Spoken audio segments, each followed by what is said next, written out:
Salve, salve nação, vambora com mais um vídeo. É hoje a grande estreia do Flamengo nessa Libertadores 2024, né? Começamos o vídeo falando sobre a escalação do Flamengo. O Flamengo tem mudanças drásticas nessa escalação aí, né? 2 jogadores que eram reserva vão começar como titular e 2 titulares serão poupados, né? Você quer saber quais jogadores serão poupados nessa estreia do Flamengo? Assiste o vídeo até o final que você vai saber quem é. E, obviamente, né? Notícias atualizadas direto de Bogotá sobre o nosso Mengão, que estreia hoje, né? Tô confiante na vitória. Acho que meu palpite para esse jogo é 2-0, mas antes disso, né? Deixa aquele seu like maroto e já deixou o like? Dá aquela moral pro teu amigo aí. E se inscreve no canal também para você não perder nenhum vídeo sobre o nosso Mengão. Ativa as notificações, que é importante. E, obviamente, né? Palpite aqui nos comentários. Deixe seu palpite, 2-0 Mengão. Mengão vence e estreia muito bem na Libertadores. Tamo junto e vambora. Falando de sua solidez defensiva, Natália Ferrão. Ainda tem boa parte disso, né? Apesar do Everton Ribeiro e o Gabi não estarem mais. Tem quase tudo, mas tem também Tem uma galera aí. solidez defensiva. Mas tem um equilíbrio.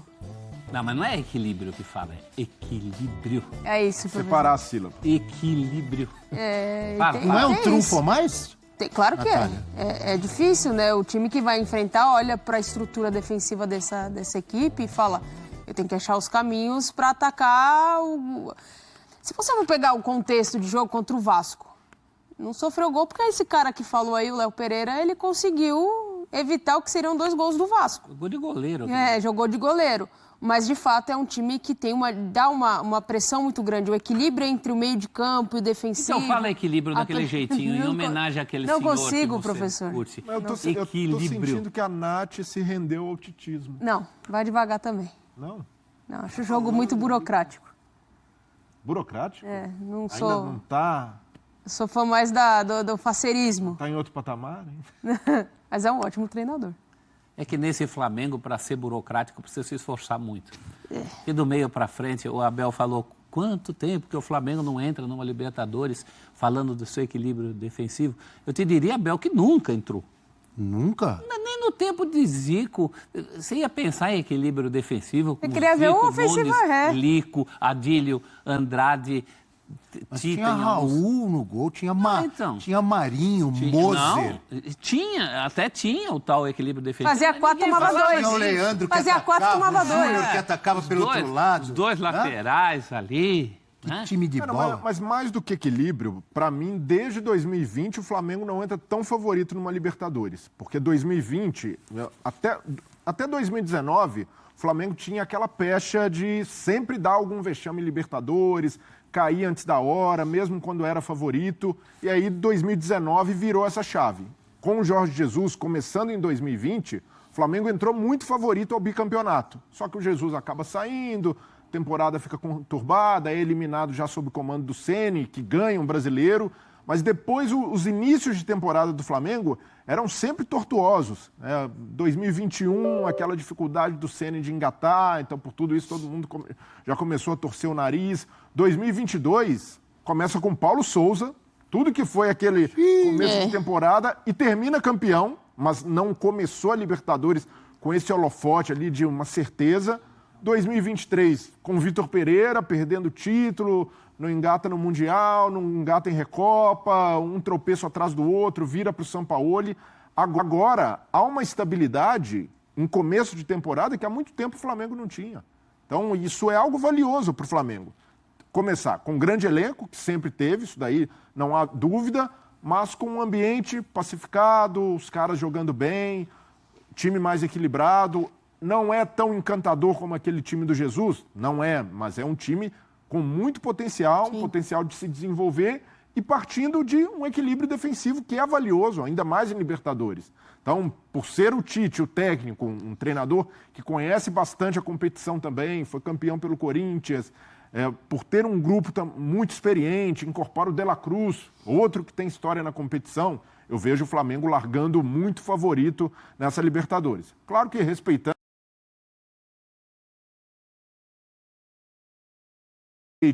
o Galo, que pode dar uma virada com o Milito, há outros concorrentes. Mas eu vejo hoje o Flamengo, por esse início de temporada, uma construção que vem desde o fim do ano passado com o Tite, melhorando, evoluindo a cada jogo, e pelo elenco que tem, todo o potencial que o Tite tem nas mãos, como um time que larga muito favorito nessa Libertadores. Porque favoritos, essa Libertadores tem no plural. Tem. Esses que o Breler citou. Agora, favorito destacado é o Flamengo. Porque o Flamengo tem o potencial que os outros têm, por exemplo, o Galo, Palmeiras, tem o elenco que os outros têm, até mais qualificado, e tem um momento muito bom, né? Esse time não toma gol, gente. Aí alguém vai dizer, não toma gol no Campeonato Carioca. Claro, muito provavelmente vai passar a tomar gols nas competições mais difíceis. Mas a defesa é muito consistente. O ataque a gente já nem precisa falar, porque isso nunca foi problema. Nos piores momentos do Flamengo, o ataque não era problema. O Renato Gaúcho, que acabou saindo defenestrado, ele teve muitos bons momentos do meio campo para frente. O problema é que era um time espacejado, é que era uma defesa, estourava tudo na defesa, a gente falava muito da defesa do Flamengo, né? Quantas vezes, quem é o culpado? O zagueiro, se falta goleiro, não recompunha como recompõe hoje. Hoje o time é um organismo, porque os times do Tite, a gente queira ou não, goste ou não, e eu também não sou tão fã desse futebol pegajoso toda hora, mas é um time equilibrado. Sim. É um time que recompõe bem. E se você recompõe bem e tem esse talento todo na frente, porque o Tite também era acusado de retranqueiro em alguns times que ele não tinha as melhores possibilidades para jogar. Ele é campeão da Libertadores em 2012 e não tinha um centroavante. E conseguiu fazer aquele time jogar, né? Nesse Flamengo, eu acho que a capacidade técnica desses jogadores do meio para frente acaba compensando qualquer ranço de, que a Nath, como é que você colocou, burocrático, né? É. Qualquer ranço de intenções burocráticas que o Tite, porventura, viesse a ter. É, porque é uma coisa natural. Isso é um equilíbrio, né? É uma questão natural do tipo de elenco que ele tem do meio de campo para frente. Né? Porque, assim, a forma como ele estrutura o time, Arrascaeta um pouco mais avançado, com um pouco menos de obrigação de recompor. Aí você tem um De La Cruz que consegue fazer essa função. Isso dá o equilíbrio que ele precisa. As pontas voltando muito. Porque o Flamengo, que consegue atacar muito bem a saída de bola do adversário, ocupa ali um espaço intermediário, e aí você acaba sofrendo menos lá atrás. Porque quando você recompõe com mais jogadores, você não fica tão exposto. Isso é mérito do treinador, que tem um grande elenco e que consegue, com esse equilíbrio defensivo, uma liberdade muito grande para os ofensivos dele. O Everton Cebolinha cresce muito de produção com ele. Né? Desde o final da temporada passada, o Everton Cebolinha, que durante a temporada inteira, quando entrava, não jogava bem, com o Tite ele consegue ter esse brilho, consegue ser um dos protagonistas ofensivos da equipe. É o homem do Será Tite. que Fabrício Bruno vai jogar? Será que De La Cruz vai jogar? Vamos com informação? Bora. Vamos com Eugênio Leal? Bora. Ao vivo! Olha de ele aí. Bogotá, o nosso capitão América, Eugênio Leal, já está no palco do jogo. Muito bom dia, Eugênio, tudo bem? Tudo bem, Abel? Bom dia para você, para o professor, para a Natália, para o Breler, para os fãs de esportes. É isso. Já aqui à beira do campo do El Campín, como eu falei, chego cedo, já guardei meu lugar e vamos ficar aqui o dia inteiro agora para participar dessa grande cobertura da ESPN. Lembrando, o jogo exclusivo ESPN, Star Plus, bola rolando no horário do Brasil às 7 da noite. Mas o dia inteiro a gente está aqui, Abel. Estamos aqui para bater papo. O que você manda? A pergunta que eu já fazia antes, né? Se o Flamengo vai ter mudanças, novidades na escalação ou não, Eugênio? Então, Abel, é bem possível que sim. Agora, é difícil cravar quais as mudanças. O Flamengo começa agora uma sequência, começou, na verdade, no final de semana, uma sequência de 18 jogos em 60 dias. Faz a conta disso daí. Dá 2, 3 dias, né, entre os jogos, né? Se você somar tudo, uma média mais ou menos entre isso daí. Então, não tem jeito. Lembra que a gente já comentou muito, e eu tinha uma opinião, né, de que o Flamengo deveria ter 2 equipes, alternar entre as Copas. Então, essa não é a mentalidade, né? Essa não é a filosofia da comissão técnica do Flamengo. A gente teve a oportunidade de conversar, né, no hotel do Flamengo ontem, para poder entender como é que é o pensamento e tal. E é o seguinte, jogo a jogo. Então, o elenco é muito forte e a comissão técnica vai estudar caso a caso, jogador por jogador, quais são os que estão em melhores condições físicas para cada partida. Então hoje pode ter mudança. Se especula aí, entrada de Davi Luiz na zaga, isso não está confirmado, internamente inclusive se fala que não é essa a opção. Pode haver mudanças no meio campo, até no ataque, pode ter mexida no Luiz Araújo, com talvez a entrada de Bruno Henrique, mas a escalação a gente vai ter que esperar um pouquinho mais para confirmar, para garantir, porque também eles, é óbvio, não estão querendo entregar o jogo. Mas eu acho que não só no jogo de hoje, a partir de agora, a gente vai ver o Flamengo rodar muito mais o elenco do que a gente está acostumado a ver. Pela sequência de jogos, pela puxada muito difícil, porque você já tem agora início de Libertadores, você tem início do Campeonato Brasileiro ali na frente, e o Flamengo vai ter essa pegada, vai começar em algum momento também Copa do Brasil para o Flamengo. Então, em função disso, modificações na equipe serão comuns. 2, 3 jogadores a cada partida podem ir mudando. Então hoje o que se especulou foi isso, né? Uma possível mudança na zaga, porque o Fabrício Bruno vem de uma sequência, né? Jogou pela seleção brasileira, os 2 amistosos, 90 minutos, voltou, jogou o primeiro jogo com o Nova Iguaçu. Então talvez ele seja poupado e aí pode entrar. Tem-se comentado que o Davi Luiz vem treinando muito bem. Porque meu questionamento e eu quero ouvir até de vocês, o seguinte: eu estava esperando, quando o Fabrício Bruno não jogasse, uma oportunidade para o Léo Ortiz. Um jogador que o Flamengo foi buscar. O Flamengo fez muita força para ter esse jogador. Eu imaginava que seria até titular, mas eu acho que a situação do Fabrício Bruno até em seleção brasileira diminui essa possibilidade, pelo menos por enquanto. Mas o que se comentou ontem foi uma possibilidade do Davi Luiz jogar e não o Léo Ortiz, no caso de se poupar, entre aspas, o Fabrício Bruno. E aí, seria a melhor opção? Não quero ver você e os companheiros. Professor, você tinha uma pergunta antes? Eu ia perguntar. Eu fiquei curioso ontem, porque nas nossas trocas de WhatsApp, o Eugênio falou que nos debates ali na Colômbia, onde estavam inclusive o Asprilla e o Aristizábal, não é isso, Eugênio? No F360 da Colômbia. Sim, F360.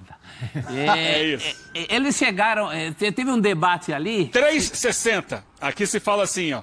360, professor. 360. Eles estavam debatendo se era normal para o Milionários perder para o Flamengo. Eu fiquei curioso para saber se você viu o final desse debate, a que conclusão eles chegaram. E isso talvez dê um indício de como o Flamengo é visto, né?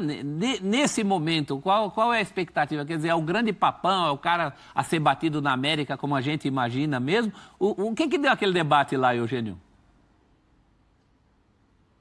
O debate foi bem acalorado, hein, professor? Esquentou muito. Esquentou muito. Sim, eles reconhecem o Flamengo como uma força gigantesca, eles reconhecem o poderio do elenco do Flamengo, mas eu acho que a ideia que prevaleceu ali foi a seguinte: você não pode entrar derrotado no jogo. Você tem que entrar para buscar a vitória. Houve argumentos nesse sentido. Olha, história se faz alcançando resultados inesperados, mostrando que você está pronto para maiores desafios. Então você tem que entrar no jogo não entendendo como normal uma derrota. Tem que entrar no jogo para buscar a vitória. Esse o pensamento assim, básico das pessoas. Eles, claro, é o pensamento local, sempre tem essa prevalecência, né, professor? Eles vão acreditar sempre no time deles. Então acho que a ideia foi, sim, o Flamengo é muito forte, mas sim, não podemos entrar derrotados no jogo. Precisamos buscar com todas as forças possíveis o melhor resultado possível. Não vamos baixar a cabeça se quisermos fazer história, porque assim, esse é um momento importante da história do Milionários. É um clube que desde 2015 foi comprado por aliás, tem uma matéria lá no site da ESPN, espn.com.br, eu escrevi, e eles postaram agora de manhã, falando sobre essa história recente. Porque a gente sempre que fala de Milionários vai lembrar o time lá do Di Stéfano, do Pederneira e tal. Mengalvo jogou aqui também e tal. Mas a realidade mais recente, de 2011 para cá, a Colômbia permitiu a transformação dos clubes associativos em SA. É como se fosse a SAF no Brasil.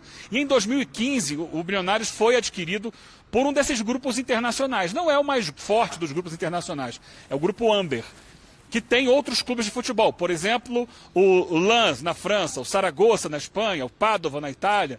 Tem uma participação minoritária no Inter Miami, do Messi também. E tem o Milionários. Então, desde então, se imaginou que pudesse haver aqui um grande investimento, com contratações de peso. Não foi exatamente o que aconteceu. O time vem crescendo com base em categorias de base, tem revelado muitos jogadores, em uma identidade de jogo, mantém o mesmo técnico já há 4 anos. E nisso, contratações que são aquelas assim, são bons jogadores, mas chega um aqui, daqui a um ano chega outro, você vai montando o time aos poucos. E esse momento é uma prova internacional, porque no cenário local, o Milionários vem obtendo bons resultados. O Milionários vem ganhando alguns títulos. Quando não ganha o título, chega numa semifinal, chega numa final, ele está sempre presente. Mas quando você fala em torneios Conmebol, ele até agora não conseguiu grandes resultados recentes nesse período. Então, esse jogo de hoje é meio que uma prova de fogo para falar assim, olha, a gente está pronto para disputar, a gente pode se classificar, a gente pode buscar alguma coisa. Então, eu acho que o debate ontem foi muito em cima disso. Que o Milionários não pode entrar se sentindo derrotado antes do jogo começar. Em resumo, si se puede, que é o que se usa na América do Sul, né? Si se puede, si se puede o quê? Pode perder? Si se puede, também. Mas essa temperatura, esse bastidor que o Eugênio traz, é muito emblemático para definir o momento do Flamengo, o status do Flamengo, porque um time estreando em Libertadores, jogando em casa, sabendo que se empatar com o Flamengo e competir, tá legal. Um time tradicional na Colômbia. Tradicional, um técnico longevo, competente. O Alberto Gameiro é um cara que conhece muito ali de futebol, conhece muito de Milionários e tá entendendo o tamanho da pedra no sapato que tem pela frente, jogando em casa. Então isso diz muito sobre o respeito que o Flamengo ganhou também em cenário internacional, em cenário sul-americano. E antes isso não era o Flamengo. Se a gente pegar o Flamengo 5, 6 anos atrás, antes de 2019... O Flamengo não começava uma Libertadores assim, com adversário nenhum. O Flamengo não era respeitado dessa forma. Então não foi só pelos títulos que ganhou, mas a forma também como o Flamengo chamou atenção nesse cenário, tirando jogadores como De La Cruz do River Plate, fazendo investimentos como fez. Às vezes um clube, não só no Brasil, na Europa, ele vai lá, ganha um título continental, um grande título, 2... e depois some, não mantém. O Flamengo, ele está crescendo cada vez mais. Chegou a 3 finais recentes, ganhou 2 e continua investindo muito, continua muito forte como estrutura, como clube, parte financeira e tudo mais. Quero que a gente responda a pergunta que o Eugênio fez e aí eu vou começar. O Davi Luiz. Posso começar? Posso dar um exemplo? Pode ser ordem alfabética? Por começar favor, com o Abel? Por favor. Não, o Eugênio perguntava sobre uma provável entrada do Davi Luiz, caso realmente Fabrício Bruno seja poupado pelo excesso de jogos, etc. e tal. Mas o Davi Luiz, por outro lado, Eugênio, na minha opinião, é um jogador que tem experiência, que todo mundo sabe, de futebol europeu, de Copa do Mundo. Ah, mas não é mais o Davi Luiz de antes. Sim, mas não é um ex-jogador. Ele está lá no elenco do Flamengo. O próprio Eugênio trouxe a informação que está sabendo que ele vem treinando bem. Então o Davi Luiz, para mim, está na frente na fila. Não é nada demais. Se o Léo Ortiz passar à frente, porque está tendo bom desempenho nos treinos, etc., tudo bem. Mas o Davi Luiz jogar antes do Léo Ortiz, para mim não é nada demais. Eu não sei para vocês. Eu entendo porque é o Tite. É a cabeça do Tite. Ainda mais com o Tite. A cabeça do Tite é isso. Para o Tite há uma fila, há uma hierarquia, há essa coisa do cara estar há mais tempo. Mas, prof, já vejo que o Breyle pensa diferente. Mas eu acho que, menos até nesse caso pela hierarquia, parece que ele definiu o Davi Luiz como reserva do Fabrício Bruno e o Léo Ortiz como reserva do Léo Pereira, para jogar mais pelo lado esquerdo. Pode ser também. Então, e não é... Acho que é um jeito também de mostrar para o grupo, definir as brigas. Olha, na direita, 2 jogadores lutando por posição, na esquerda, 2 jogadores por posição, e aí eu falo nas laterais, e todo mundo sabendo ali qual é a competição. O Tite não é nem é pragmático, um cara mais conservador. É algo que ele utiliza para estimular o grupo sempre no seu melhor e ter essa boa competição no elenco. E o Léo Ortiz vai ter oportunidade, sem dúvida alguma. Mais cedo ou mais tarde. Eu gosto mais do Léo Ortiz atuando pelo lado esquerdo. Mas isso significa, então, que ele só vai ter brecha no time no lugar do Léo Pereira, é isso? Então. Ou disputar com o Léo Pereira. Isso limita, né? Isso daí parece meu álbum de figurinha da Copa de 78, que tinha 2 zagueiros centrais e 2 quartos zagueiros. Oscar e Abel, Polozzi e Amaral. Ninguém concebia Amaral e Polozzi juntos, Oscar e Abel. Acho que o futebol hoje tá além disso, né? E ao fazer isso, eu acho que o Tite limita. Tem que observar e saber a versatilidade ou o gosto dos jogadores ou o potencial. Por exemplo, o Léo Ortiz joga bem dos 2 lados, tranquilo? Isso. Então... Mas pensa com a cabeça do Davi Luiz. Se o Davi Luiz, com o histórico que ele tem no Flamengo, história que ele tem no futebol, é um cara que em alguns momentos ali apresentou oscilações, mas entrega, é correto no Flamengo. Se ele cai para a quarta opção, e ele fica ali, sempre a quarta opção, sempre vai ter um à frente dele para entrar, isso desmotiva o cara. O cara já vai ali sabendo que, como o Rodrigo Caio no Flamengo, chegou um momento que ele sabia que não ia jogar, e aí por problemas diferentes, problemas físicos. O Rodrigo Caio tinha problemas Então lesão, né? O Tite, na parte de gestão de grupo, é algo que ele privilegia muito. Todos motivados, todos sabendo que vão ter espaço. Então eu entendo também se o critério for esse. Estou imaginando que seja isso, estabelecer concorrências específicas em cada lado da zaga. Mas não vejo, assim como você, Abel, não acho nenhum absurdo nesse começo ter o Léo Ortiz como reserva. Eu sou o Léo. Então é isso aí, nação. Mais um vídeo aqui para o canal. Nesse último treinamento, nessa segunda-feira, no período da tarde, ainda o Tite definiu o time do Flamengo. Time titular com mudanças, né? Teve até mudanças, e eu quero saber a tua opinião se o Tite escolheu o melhor time para poder estrear nessa Libertadores, né? Vamos dar uma olhada aqui, quais são as mudanças que o Tite fez para poder enfrentar o Flamengo, né? Lembrando que vamos começar pela provável escalação do Milionários, né?